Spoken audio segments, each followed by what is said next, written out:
Cases like this are great. They're big, they're tough, but one of the biggest problems with them, the inserts are terrible.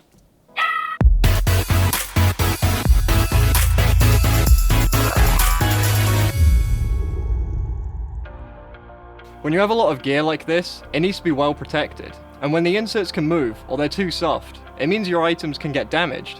One of the biggest problems that I had is that I didn't have a spot for every piece of my gear, so all of the odds and ends just got thrown into a little hole. In the end, it's just a mess. And because of this big gap, it means that the foam could distort over time and nothing lines up anymore.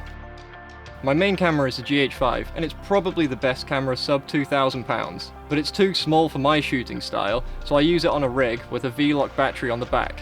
I wanted zero downtime from opening the case to using the camera.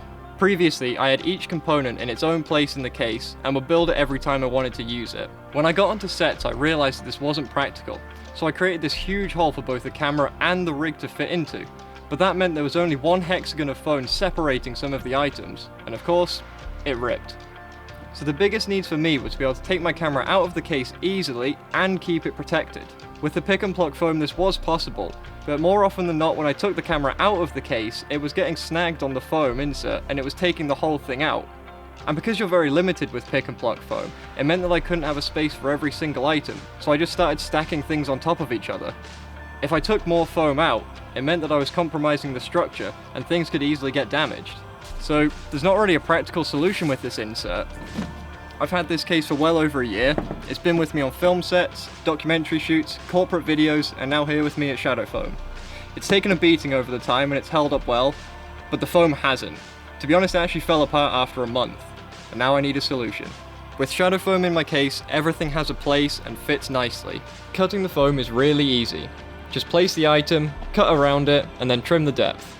I will put a link to the full how-to video in the description. Comparing the two inserts, there's a stark difference in organisation. I can easily find everything now, and with Shadow Foam being denser, nothing moves, meaning it's more protected. While the pick and pluck foam is more convenient to use, there's no comparison to a custom foam insert. Taking the time to cut out your gear is completely worth it in the end. Not having to search through bags and cases for something saves time on set. The last thing you want to do is hold up a shoot because you can't find the right filter in your mess of a case. As a filmmaker or videographer, it's not just cameras that you have, but lighting as well.